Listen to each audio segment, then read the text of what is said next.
Queridos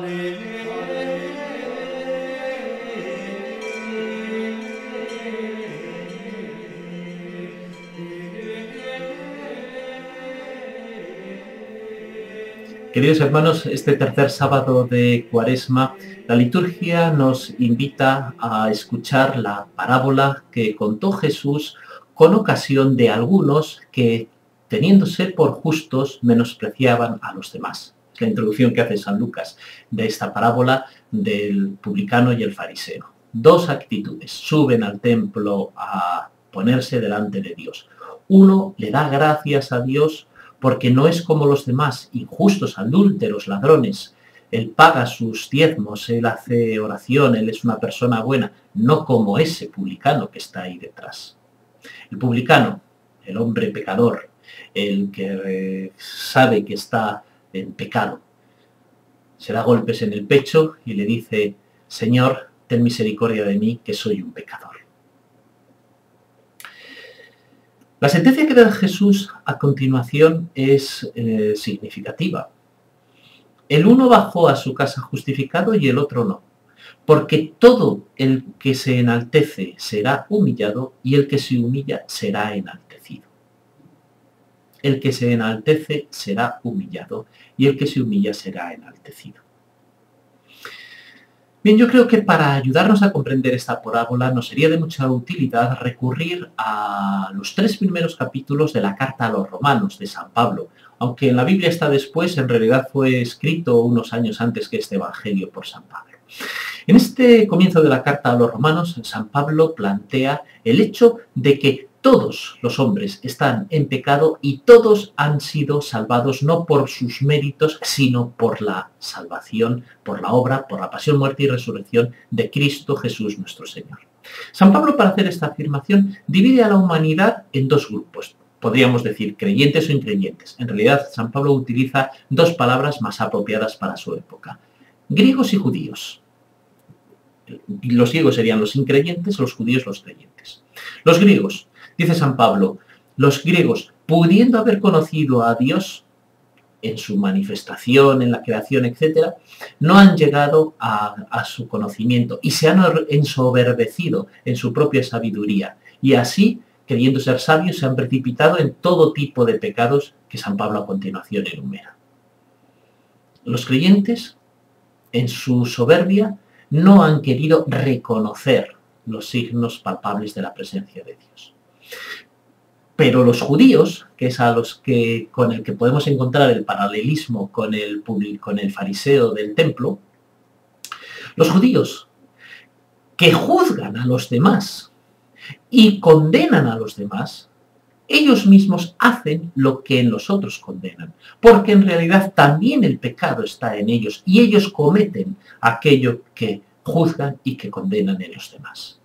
Por eso ambos, griegos y judíos, increyentes y creyentes, fariseos y publicanos, todos solo han sido redimidos porque Dios lo ha querido y porque su Hijo Jesucristo ha venido a salvarnos y en su pasión, muerte y resurrección nos ha librado del poder del pecado. Esta explicación que hace San Pablo nos puede ayudar a entender muy bien por qué dice Jesús: el que se enaltece será humillado. El fariseo se ha enaltecido, pero se ha enaltecido, ¿tiene razón delante de Dios? Él es tan perfecto. ¿Son sus fuerzas las que le han permitido cumplir la ley? ¿No ha sido la gracia de Dios la que le ha ayudado a cumplir la ley? Y si eso es así, ¿por qué juzga a los demás? ¿Por qué él a sí mismo, que también puede pecar como los demás, juzgando a los demás, se excluye de la misericordia y del perdón de Dios, que quiere salvar y rescatar a todos los hombres? A mí también me ha ayudado hoy, para la reflexión sobre este texto, un tratado de San Bernardo muy interesante que se titula Los grados de la humildad y la soberbia. Y es muy interesante las afirmaciones que hace aquí San Bernardo. Por una parte, al comienzo, dice: la humildad podría definirse así: es una virtud que incita al hombre a menospreciarse a sí mismo ante la clara luz de su propio conocimiento. Una virtud que incita al hombre a menospreciarse a sí mismo ante la clara luz de su propio conocimiento. ¿Por qué? Porque cuando nosotros entramos dentro de nosotros mismos y reconocemos nuestra verdad, nos damos cuenta de que en realidad muy poca santidad hay dentro de nosotros. Y no nos queda más remedio que reconocer pues, las faltas, debilidades, flaquezas, pecados que están en nuestro interior. Por contra, San Bernardo, en este mismo tratado, un poquitín más adelante, establece lo que es la soberbia. Dice así: ¿qué otra cosa es la soberbia sino, como lo define un santo en realidad es San Agustín, el amor del propio prestigio? El amor del propio prestigio. Y en realidad es una soberbia porque actúa la falsedad. Dice San Bernardo: el que sinceramente desee conocer la verdad propia de sí mismo, debe sacarse la viga de su soberbia, porque le impide que sus ojos conecten con la luz, e inmediatamente tendrá que disponerse a ascender dentro de su corazón, observándose a sí mismo, hasta alcanzar la humildad, que es el principio de la verdad. Es que aquí está, en la explicación que hace San Bernardo, aquí está la verdad del tema. Dice San Bernardo: fijaos de qué manera tan distinta sentía de sí mismo aquel fariseo soberbio. ¿Qué fue lo que espontáneamente brotó de su desvarío? Dios mío, te doy gracias porque no soy como los demás. Se complace en sí mismo como si solo él existiera y al mismo tiempo insulta a los demás con su arrogancia. El fariseo, condenando a los demás, solo a sí mismo se engaña, ya que se excluye a sí solo. El fariseo afirma también: de todos menos de sí mismo, no soy, dice, como los demás. Y da gracias, no porque es bueno, sino porque se siente único, y no tanto por los bienes que tiene, cuanto por los males que ve en los demás.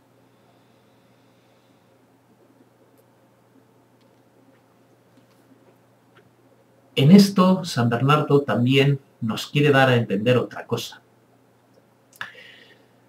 No simplemente se trata del juicio que se hace sobre los demás, sino la cuestión de la verdad. El fariseo no reconoce su verdad, que puede ser pecaminosa. No reconoce el pecado que hay dentro de él.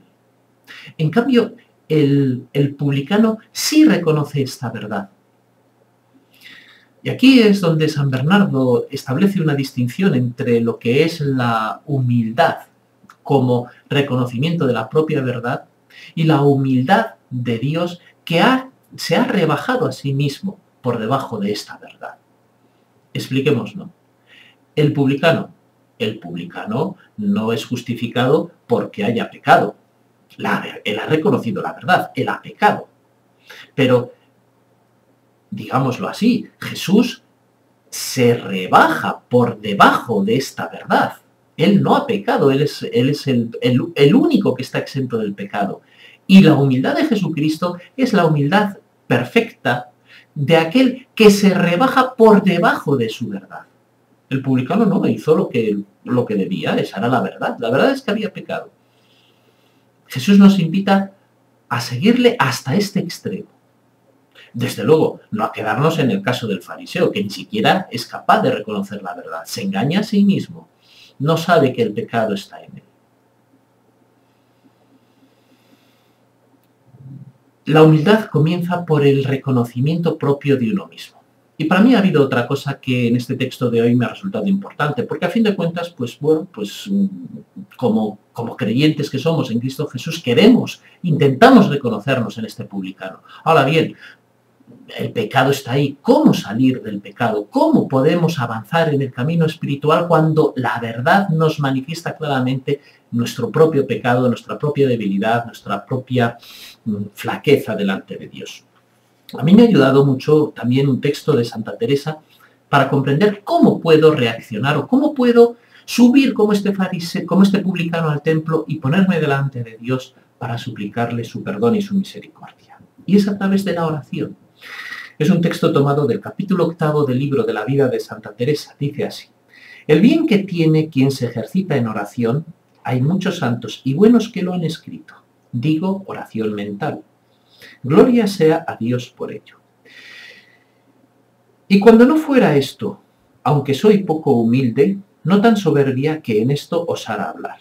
De lo que yo tengo experiencia puedo decir, y es que por males que haga quien la ha comenzado, no la deje, pues es el medio por donde puede tornarse a remediar, y sin ella será muy más dificultuoso. Y no le tiente el demonio por la manera que a mí a dejarla por humildad, crea que no pueden faltar sus palabras, que en arrepintiéndonos de veras y determinándose a no ofenderle, se torna a la amistad que estaba y a hacer las mercedes que antes hacía, y a las veces mucho más si el arrepentimiento lo merece. Y quien no la ha comenzado, por amor del Señor le ruego, yo no carezca de tanto bien. La oración, precisamente el publicano subió al templo a hacer oración, se puso delante de Dios y Dios le premió con la justificación. Nos podemos preguntar, ¿pero y qué es la oración? ¿Y qué es lo que significa la oración para avanzar en nuestro camino espiritual, para dejar el pecado y acercarnos a Dios? Pues la oración es lo que hizo el publicano, que en esencia viene descrito o definido por Santa Teresa unas pocas líneas más adelante. Que no es otra cosa oración mental, a mi parecer, sino tratar de amistad estando muchas veces tratando a solas con quien sabemos nos ama. Porque el publicano, si se atrevió a subir allí, fue porque sabía que en el fondo, o Dios así se lo había revelado, que en el fondo Dios le amaba, le quería y le perdonaba. Desde su pecado. No desde la condenación del pecado ajeno. Desde su verdad pecaminosa. No desde el autoengaño y la autocomplacencia en el propio bien, cuando en realidad también el mal está dentro de uno. Que el Señor nos ayude hoy a ponernos en nuestro sitio con ayuda de esta parábola y que el Señor Jesús nos conceda el don de la oración para arrepentirnos y avanzar en el camino espiritual de la salvación. Que la bendición del Señor nos acompañe en el nombre del Padre y del Hijo y del Espíritu Santo. Amén.